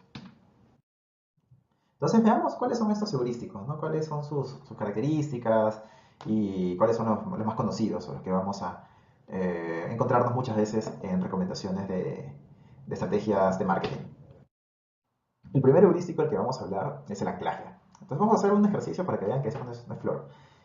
Todos pausen un rato el video y aprovechen ese momento en apuntar los dos últimos dígitos de su DNI, ¿no? En que acaba su DNI. 38, 43, como sale acá en el ejemplo. Bueno, luego a esas dos últimas cifras de su DNI, agréguenle un simbolito de dólar, ¿sí? Ahí colóquenlo. Luego, ¿ya lo pusieron? Ya, entonces continuamos la clase. Entonces vamos a hacer, dejen eso en una esquinita, se apunten en una esquinita, y vamos a hacer lo siguiente. Vamos a responder la siguiente pregunta. ¿Cuánto pagarían por ese teclado inalámbrico óptico? La cifra que quieran, ¿no? Yo estoy acá escuchándolas. Bueno, se ha encontrado que hay una fuerte relación entre los que han colocado valores en distintos números de su DNI con el precio que pagarían por este producto. Entonces, ¿qué está pasando acá? ¿Por qué los que han tenido un precio, o han puesto valores más bajos con su DNI, tienden a pagar menos y los que han puesto un valor más alto con el DNI tienden a pagar un poco más? Porque el cerebro está acostumbrado buscando economizar energía psíquica, tomar referentes cercanos de lo que tenga a la mano. ¿Cuánto cuesta un teclado? Probablemente no sepamos, pero chapó lo primero que tenía, que era ese número que ustedes han colocado. Y se ancló a eso. Ok, esto es un precio que tengo a la mano, respecto a eso voy a construir. Esto pasa con muchas cosas, ¿no? Lo mencionábamos antes, la parte de precios en condicionamiento clásico. Estamos acostumbrados a tener algún referente de precios. Y en función a eso definimos si algo es caro o algo es barato. Lo mencionábamos clases atrás también. ¿Cómo definimos que viajar en estos patinetas green era caro o era barato? Lo comparábamos con un viaje en micro, un viaje en mototaxi, que la misma distancia era mucho más barata. Entonces, siempre estamos buscando algún referente, porque el cerebro va a tratar de tomar el referente más cercano, más próximo que tenga para tomar decisiones. No va a hacer un cálculo mucho más complejo. Para eso es el anclaje, para tomar una referencia sobre la cual tomar nuestras decisiones económicas. Entonces, las personas, según ese heurístico, suelen atarse o anclarse con la primera pieza de información que escuchan o que tienen a la mano para evaluar una decisión de compra. Entonces, ¿cómo usamos eso a nuestro favor, ¿no? si es que somos un producto entrante que reta en la categoría, tenemos que saber cuánto es el precio que las personas están dispuestas a pagar, ¿no? Y si somos los primeros que entramos, tenemos que darles algún referente que el precio a, a pagar sea razonable, ¿no? Que se corresponda con algo que les haga sentido. Tenemos que generar el ancla nosotros. Y para eso es que se necesita también mucha promoción, mucho alcance, para que esa idea quede instaurada. La segunda pildorita de Behavioral Economics o de heurísticos que les traigo es la de la norma social, que se conecta mucho con el anclaje, pero nos pone a nosotros en perspectiva, ¿no? Nosotros automáticamente, para evaluar si es que algo está bueno o no, nos ubicamos dentro, imaginariamente, dentro de un espectro de la sociedad, ¿no? Dentro de un continuo social. ¿Cómo estamos nosotros? Esto pasa mucho de manera automática para evaluar qué también nos va en la vida, si nuestro sueldo es adecuado, etcétera. Entonces, esa comparación social tiene una fuerza muy, muy alta, muy importante en las decisiones. Entonces, la norma social puede ser una estrategia para que las personas, al compararse, evalúen o se tomen conciencia que determinado comportamiento no está siendo adecuado o todo lo contrario, ¿no? Que tienen que comenzar a comportarse de cierta manera. Habla mucho sobre la cantidad de personas que ya que están haciendo determinada acción o actividad y las personas que no. Entonces genera este desequilibrio de dónde estamos nosotros respecto al continuo. ¿Estamos en una situación favorable o no? Eh, que tiene mucha más potencia porque nos da un punto de referencia, nos da un ancla para nosotros tomar una acción. Veamos un ejemplo. Acá está el caso de ahorro de energía de la Municipalidad de Barranco, ¿no? Entonces tenemos dos situaciones, dos tipos de mensaje de tipo, ¿no? Que por ahí me ayudaron con este ejemplo. Que era, por un lado tenemos a la Municipalidad de Barranco diciendo: estimado vecino, sea consciente, solo tenemos un planeta, si apagas las luces que no usas, estarás contribuyendo al futuro del planeta. Y se da efecto. Las personas no se movilizaron, ¿no? Pero miren este otro mensaje que utiliza una norma social, ¿no? Te pone un punto, te ubica dentro del continuo social para que tomes conciencia. Entonces, estimado vecino, nuestra estadística eléctrica indica que el 80% de sus vecinos consumen menos electricidad que usted. ¡Au! Entonces, en anteriores, bueno, se está usando mucho que alguien deje de utilizar electricidad. Aquí es, oye, tú estás utilizando demasiada electricidad. Date cuenta qué posición estás teniendo respecto al problema de consumo o demasiado consumo de energía. Entonces, como ven, son referencias que son mucho más poderosas. Vamos al siguiente proceso heurístico. El heurístico de escasez es un atajo cognitivo, un heurístico, que nos lleva a asociar lo escaso con lo valioso. Mientras algo es más escaso, por lo tanto, va a tender a ser más valioso. Entonces, esta escasez no solamente tiene que ver con las existencias, sino también con la oportunidad, ¿no? Cuando se está bien disponible, las personas, oye, no puedo dejar pasar que se me pase esta oportunidad, ¿no? Lo vemos, por ejemplo, en muchas aplicaciones o páginas de viaje o de ofertas, ¿no? Solo por tiempo limitado, aprovecha la oportunidad, por ejemplo, esto. Por ejemplo, en un booking, ¿no? Nos ponen esta oferta y te dice que ya se te va a acabar, solamente quedan 5 habitaciones como esta en ese hotel, ¿no? Entonces, oye, solo quedan 5. Si no compro ahorita, fue. Entonces es algo que nos lleva a la acción. Eh, Tendemos a decir, además, que como están habiendo pocas vacantes o pocos cupos, es algo que la gente está demandando mucho y por lo tanto estará bueno. Otro heurístico que les había mencionado al inicio es la aversión a la pérdida, ¿no? Solemos evitar más o implicar más esfuerzos en perder algo, evitar perder algo, que realizar esfuerzos en intentar ganar algo. Entonces, ¿esto cómo aplica a acciones de marketing? Por ejemplo, estas promociones pueden no solamente hablar de, oye, lo extra que te vas a llevar, ¿no? Por ejemplo, ese voucher de regalo, gana $5, sino pueden comenzar a jugar con ahorra $5, ¿no? Que es algo que está eh, jugando mucho distintas plataformas, por ejemplo, las plataformas de, de Netflix y demás, que tienen suscripciones en vez de planes mensuales, te hacen el plan anual y ahorras, ¿no? Esa mecánica funciona bastante bien porque evitamos una pérdida de dinero, una fuga innecesaria. Bueno, Estos son como que los heurísticos más conocidos, pero hay muchos más. De hecho, quien más ha estudiado esto es Dan Ariely, que nos habla que todos estos heurísticos se corresponden con sesgos cognitivos, ¿no?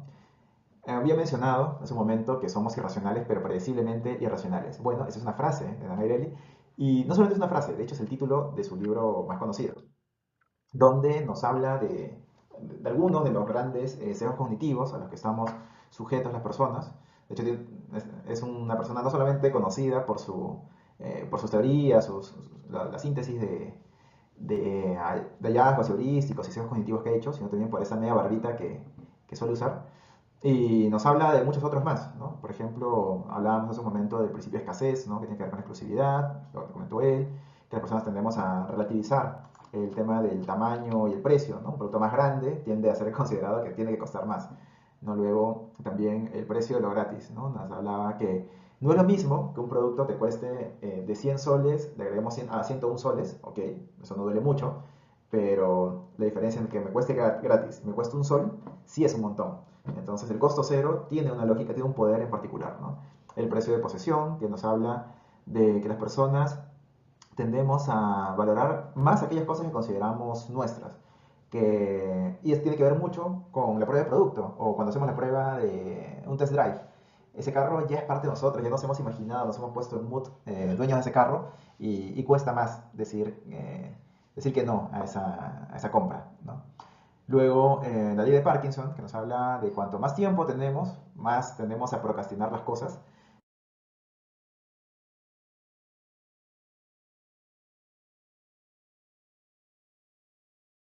entre otros sesgos más.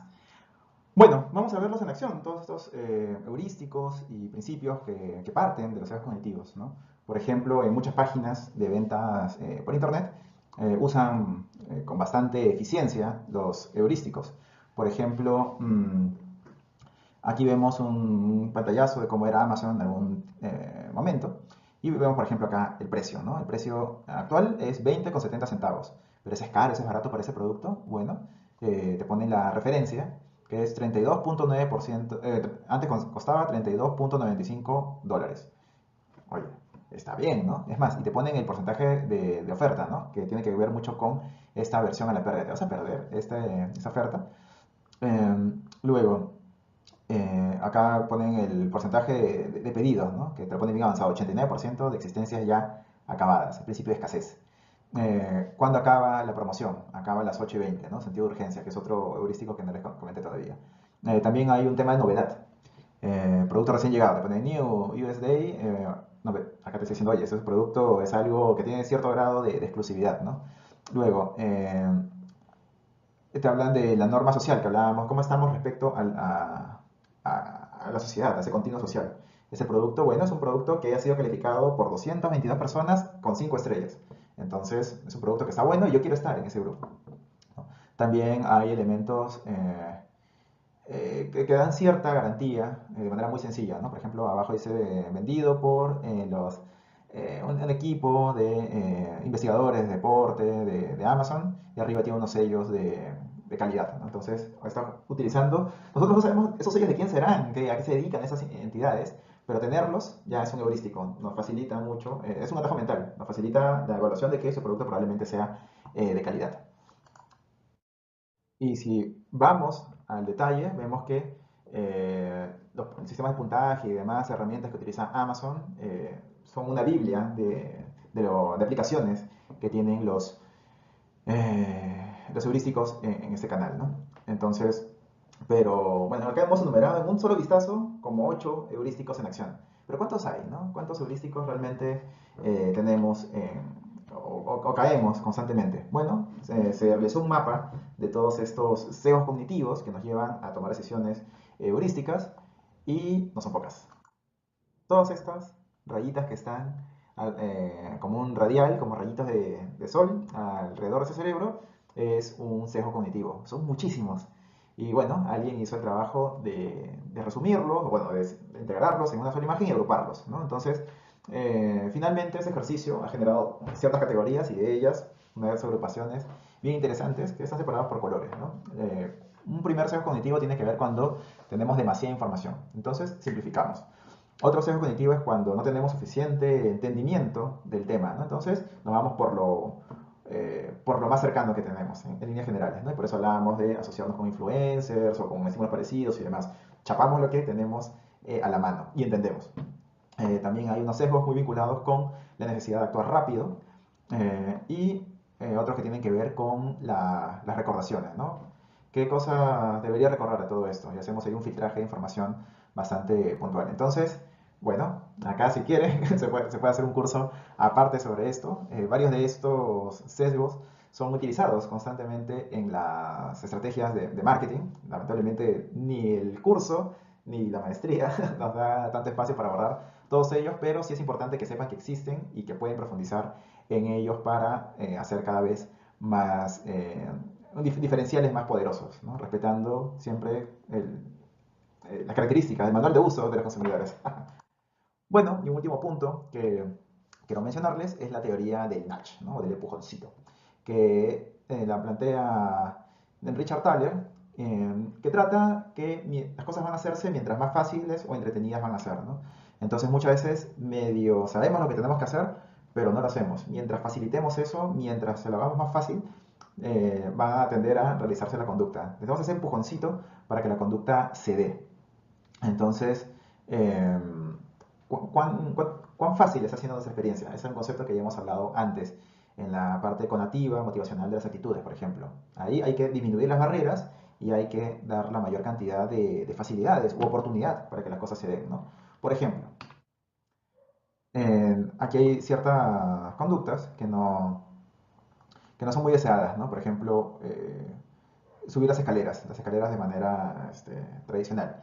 ¿Cómo lo hacemos más entretenido? Pues lo podemos hacer, lo hicieron en esta estación, convirtiéndolas en una especie de carreras, ¿no? Que las personas podían incluso jugar a ir un poquito más rápido, cómo podíamos fomentar el consumo de comida más saludable. Pues encontró que en general, cuando tienes un antojo, encontrar comida saludable o comer comida saludable es dificilísimo. ¿Qué tenemos más a la mano? Comida no saludable, ¿no? Con productos envasados, ultraprocesados, etcétera, ¿no? Entonces, son elementos que no nos están ayudando a tener ese empujoncito. Entonces, ¿qué nos sugieren acá? Facilitar las cosas, no solamente desde la publicidad, sino también desde la propia experiencia que tienen las personas cuando necesitan relacionarse con un producto. Ya puede ser con la situación de compra o la intención de uso. Entonces es algo que está prestando mucha atención recientemente por parte de las marcas. Miren cómo ha evolucionado. Bueno, veamos cuánto tiempo ha costado a distintas estrategias o recursos publicitarios pasar de un billón, bueno, el billón de los gringos, ¿no? Que no es el mismo que en nuestro sistema en español. Pero bueno, ¿cuánto cuesta o cuánto tiempo ha tomado pasar de un billón de inversión en publicitaria a los 30 billones? Las estrategias de search, de estas búsquedas tipo en Google, ha tomado 14 años. A social media le ha tomado 11 años, ¿no? Entonces Facebook y demás redes sociales.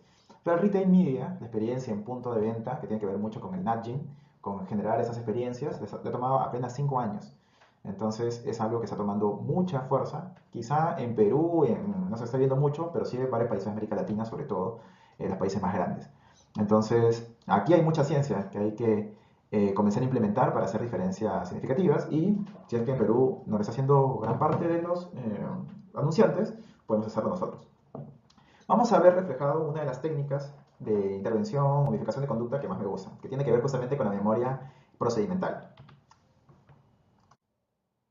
Bueno, vamos a hablar de los marcadores somáticos. Los marcadores somáticos se relacionan mucho con esa memoria procedimental y parte con, como primer componente, identificar bien el anhelo que tiene un consumidor, ¿no? Hemos hablado en clases pasadas que culturalmente hemos adoptado una idea, un deseo de cómo satisfacer una necesidad. Entonces, esta necesidad, ¿cómo se satisface? Ya lo tenemos claro, ¿no? Cuándo sí voy a estar satisfecho y cuándo no. Por ejemplo, cuando tenemos sed, nos imaginamos una chicha morada. Cuando tenemos hambre, nos imaginamos un plato bien tacuchi, bien taipá. Entonces, si es que no se cumple eso, no va a satisfacerse nuestro anhelo, ¿no? Bueno, lo que sigue es, vamos a generar rutinas en el consumidor a partir del uso combinado del condicionamiento clásico y el condicionamiento instrumental, para que los consumidores usen nuestro producto cada vez que ese anhelo aflore. Vamos a identificar una señal potencial que nos lleve a una conducta. Esa conducta tiene que llevarnos a cumplir ese anhelo. Y ese anhelo, ese refuerzo, ese cumplimiento del anhelo, generado varias veces, debería llevarnos a asociar, oye, cada vez que surja esta señal, se me va a provocar realizar cierta conducta. Vamos a ver que esto queda más claro con un ejemplo, ¿no? Por ejemplo. Ya, a ver, como anhelo podemos usar, por ejemplo, la ansiedad social que tienen muchas personas cuando van a conocer a otras, ¿no?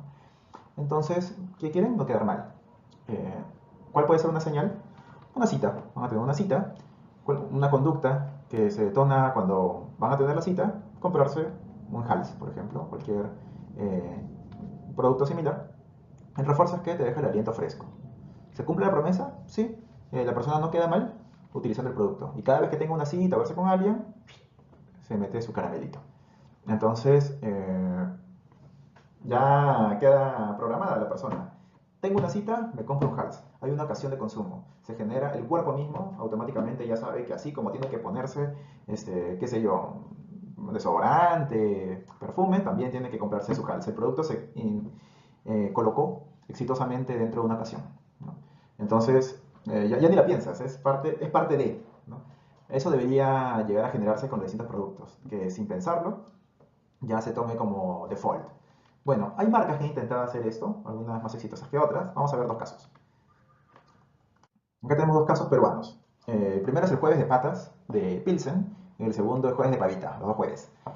Trataron de asociarse con un momento del día como señal, perdón, en un momento de la semana como señal, así como los lunes se nos antoja comer lentejas, imagínense, la señal puede ser, puede ser un suceso, ¿no? Como una cita, pero también puede ser un fenómeno climatológico. Un viernes o un domingo sale el sol, y eso nos antoja. Se nos antoja un ceviche, no otra cosa, es el ceviche. Bueno, ese es nuestro cuerpo pidiéndonos algo en particular y en forma de antojo, no somos muy conscientes. También nos pasa con otros productos estacionales, ¿no? Como el turrón. Llegó octubre se acerca peligrosamente y se nos antoja turrón, porque eso nos antojó. Lo mismo pasa con el turrón, perdón, con el panetón y entre otros productos. Entonces, estas dos marcas trataron de recrear lo mismo utilizando técnicas de marcadores somáticos. Veamos el caso de Pilsen. Bueno, las personas anhelan el contacto social, ¿no? Con sus amigos y demás. Entonces, la señal que propuso Pilsen es el jueves. Los jueves va a ser una excusa para tomarte unas chelitas con tus amigos y ¿se cumple la promesa o no? Se evita la soledad o se genera la interacción social, se cumple el soltar unas risas con tus amigos, pasar un buen rato, claro que se cumple. Entonces se genera la rutina, ¿no? Entonces, comprobadamente que estos dos componentes, que todo el circuito se cumplió, se forma un marcador somático. Es necesaria la reiteración para que esto quede, ¿no? Eso es un caso de uso exitoso. Tío Pablo, la canción es para ti. Como has engordado, tía, tía, tía. Siempre tienes hambre y siempre tienes filo. 120 kilos, mírate esa panza. Si te das un salto, no te la balanza. ¡Pablo, te queremos! ¡Mueve, pavita! ¡Mueve, pavita! Porque una familia sana come pavita una vez por semana. Ahora, llévatela empacada. Si no está empacada, no es San Fernando. ¿Qué pasó con San Fernando? Con su jueves de pavita. Pues hizo una estrategia parecida, ¿no? La gente quería mantenerse en forma, en el anhelo, la señal, los jueves igual, los jueves va a ser día de pavita, se introdujo la marca y se cumplió el refuerzo, no, o sea, se cumplió la promesa, la gente subió figurita, bajó de peso, no. Y por eso el producto, probablemente muchos le dieron la oportunidad, pero al no haber resultados, se desestimó. Entonces tiene que funcionar todo el circuito de manera completa para que se dé el marcador somático, ¿no? Si no se acuerdan bien de este caso, les voy a poner un video para que lo recuerden. Entonces, recapitulando, ¿cuáles son los elementos de los marcadores somáticos para instaurar una rutina, algo que el cuerpo automáticamente te pida? Bueno, tiene ciertos componentes, ¿no? Primero, identificar muy bien el anhelo, que tiene que entenderse para el consumidor qué significa el uso de determinado producto, o qué desequilibrio fuerte hay en sí mismo, ¿no? Luego tiene que identificarse o definirse bien una señal que genere la conducta para relacionarse con el producto y satisfacer o alcanzar el anhelo, ¿no? Eso es bien importante. tiene que alcanzarse el anhelo. El producto tiene que reforzar efectivamente el objetivo buscado, porque si no, no se va a dar la asociación. Entonces, como ven, se aplican tanto conceptos del condicionamiento clásico como del condicionamiento instrumental. Esto bien realizado puede hacer que las personas, sin darse cuenta, ya estén buscando utilizar nuestro producto. Otro caso bien exitoso, que ha ganado varios premios, lo hizo Heineken. ¿Se acuerdan que en la clase pasada les mostré unas proyecciones que hacían en unos edificios? Bueno, fue parte de una estrategia más grande que vamos a ver a continuación.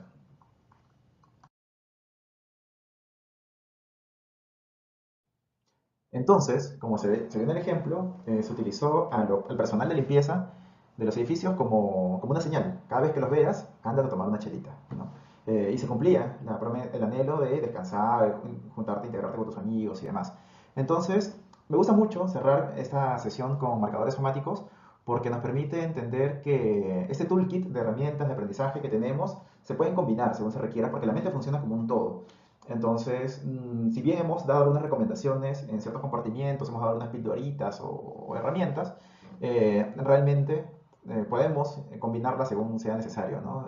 Si nuestro perfil tiene problemas a nivel de conocimiento, pero también sabemos que valora mucho el componente social, bueno, podemos combinar recursos que hemos visto a lo largo de la clase. Bueno, ¿qué nos llevamos de esta clase? Hemos aprendido varias cosas, hemos pasado por bastantes temas y herramientas. Lo primero es que el aprendizaje no es un concepto ni un fenómeno que ocurre solamente en las aulas de clase, es permanente. Y hay dos grandes mecanismos con los que hemos aprendido cosas de manera permanente a lo largo de nuestras vidas, ¿no? Uno es sin darnos cuenta, en la mayoría de casos. La primera es el condicionamiento clásico, que por repetición se dan ciertas asociaciones que ingresan a la memoria a largo plazo. Entonces, pueden asociarse con cosas que ya actualmente generen cierta respuesta que nosotros queremos que nuestro producto o marca tenga. Por el lado de condicionamiento instrumental, es un aprendizaje por consecuencias, por las reacciones, refuerzos, recompensas, premios o castigos que provoque nuestro producto, nuestra experiencia. Pueden aplicarse ambos tipos de aprendizaje para los distintos variables del marketing mix, para productos, para precios o costos, para la comunicación y para la experiencia en los canales, ¿no? Sobre el tema de precios, hemos visto que hay un precio perceptual que está definido por las experiencias que tenemos. Siempre tendemos a buscar un referente, ¿no? Que nos lleva entonces al behavioral economics. Estos referentes son programados para tomar referentes de manera intuitiva, de manera irracional, pero predeciblemente irracional, donde vemos que los costos o la aversión, los miedos que tenemos a perder las cosas tiende a ser mayor a la expectativa de ganar algo. Entonces, ahí es bien importante mapear, monitorear cómo están nuestras comunicaciones o nuestras propuestas para activar estas fuerzas, ¿no? A favor de que las personas hagan lo que esperamos que realicen con nuestro producto o marca. Hay varios heurísticos que podemos usar y bueno, hay que entenderlos porque nos pueden representar un diferencial bien poderoso. Vemos que cada vez está siendo más protagónico la experiencia en punto de venta y esto es una tendencia que nos puede ser diferentes respecto a nuestros competidores, significativamente diferentes. Pero ¿cómo decidimos ir por una cosa o por otra? Pues bueno, utilizamos condicionamiento clásico, condicionamiento operante o marcadores somáticos, dependiendo del tipo de reto que tengamos, ¿no? Y para eso nos sirve entender qué tipos de memoria existen, ¿no? Y en la memoria de largo plazo tenemos distintos tipos de memoria, la semántica, la episódica y la procedimental. Según el tipo de información que nosotros querramos que los consumidores tengan de nosotros, es que vamos a privilegiar utilizar uno u otro recurso. Entonces, los principios que nos llevamos también es que se pueden combinar además estos recursos porque la mente funciona como un todo. Bueno, espero que esta clase les haya ilustrado posibilidades de cómo hacer las cosas un poco distintos con sus marcas y vamos a discutir ejercicios aplicados en la parte sincrónica. Nos vemos.